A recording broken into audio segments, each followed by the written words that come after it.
Welcome back. Get comfortable now. Let your body settle. Let your pillow feel a little softer. Let your blanket feel a little heavier. Tonight, we are going to talk about sleep. Not your sleep, but the sleep of people who lived 1,000 years before you. Medieval people who went to bed in ways that would seem very strange to us today. Who woke up in the middle of every night, not because they had to, but because that was simply how humans slept for most of history. So settle in now, because tonight, as we explore how medieval people slept, you will find yourself doing exactly the same thing. Medieval people did not sleep the way we sleep today. They did not go to bed and sleep straight through until morning. Instead, they had two sleeps every single night, two separate periods of sleep, with a quiet waking time in between. The first sleep began shortly after dark, usually around 8 or 9 in the evening, when the last light faded and candles were too expensive to burn. People simply went to bed. They slept for about 4 hours. Then somewhere around midnight, they naturally woke up, not because something disturbed them, but because their bodies expected to wake. This was completely normal. This was simply how humans slept for thousands of years. That quiet time between the two sleeps was called the watch, or sometimes the midnight hour, and it lasted for about an hour, sometimes two. What did medieval people do in this quiet, dark middle of the night? Some prayed. The church actually scheduled certain prayers for this exact waking time. Knowing that people would naturally be awake, some talked quietly with their spouse or with whoever else shared their bed, because in medieval times, sharing a bed with others was completely normal. Some people used this time to think. Medieval writers described this midnight hour as a time of unusual mental clarity, when the mind was calm and thoughts came slowly and clearly, like water that has finally settled after being disturbed, and then, after an hour or so, sleep came again. The second sleep, deeper and quieter, lasting until dawn. In medieval times, sleeping alone was considered very strange, almost worrying.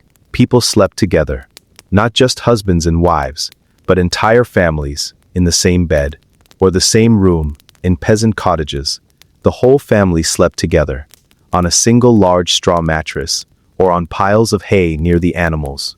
Warmth was precious, and shared body heat was the most reliable source of it. Even in inns and taverns, strangers shared beds. A traveler arriving at an inn would be shown to a bed, and simply told who else was already sleeping in it. This was not considered strange or uncomfortable. It was simply practical. The bed was a shared space, like a table or a bench by the fire, something used together, without a second thought. For wealthy medieval people, the bed was the most valuable object in the entire house, more valuable than anything else they owned. A wealthy bed had many layers. First, a wooden frame, carved and decorated, sometimes with curtains hanging around all four sides. These curtains were not decorative. They were practical. They kept out cold drafts and created a small, warm, enclosed space. Inside the curtains, on the wooden frame, ropes were stretched back and forth to create a kind of net. On top of the ropes, a straw mattress, then a feather mattress on top of that, then linen sheets, then wool blankets, then perhaps a fur covering on top. For the very wealthy, a good bed like this was so valuable that it was specifically named in wills and legal documents left to children and grandchildren, like a piece of land, or a chest of gold. For poor people, sleep was a different experience entirely. The peasant's bed was usually a thin straw mattress, laid directly on a dirt floor, or on a simple wooden platform. The straw was changed when possible, but often it was left too long, and became damp and flat, and home to insects. Fleas were an accepted part of medieval sleep. For rich and poor alike, medieval people had various remedies for keeping fleas away. Bowls of water placed near the bed to attract the fleas away from the sleeper. Certain herbs scattered in the straw, thought to repel insects. None of them worked particularly well. The poor also had no curtains, no layers of mattress, no linen sheets, just a rough woolen blanket, and whatever warmth came from the bodies sleeping close beside them, and from the animals on the other side of the low dividing wall, whose warm breathing moved through the small dark cottage. All night long, medieval nights were very dark. Darker than most of us have ever experienced. There were no street lights, no glow from distant cities. When the sun went down, the world became genuinely completely dark. And in that darkness, fears lived. Medieval people believed deeply in the dangers of the night. Evil spirits were thought to be more active. After dark, demons could visit sleepers and cause nightmares or steal their breath. Before going to sleep, most medieval people prayed, asking for protection through the night. Small religious objects were kept near the bed or hung above it. Certain prayers were said, in a specific order, every single night. Without exception, sleep was not just rest. It was a vulnerable time, a time when the soul was thought to be loosely attached to the body and needed protection from whatever moved. Through the dark, medieval people took dreams very seriously. Dreams were not random, not the leftover noise of a tired brain. Dreams were messages from God, from angels, or sometimes from darker sources.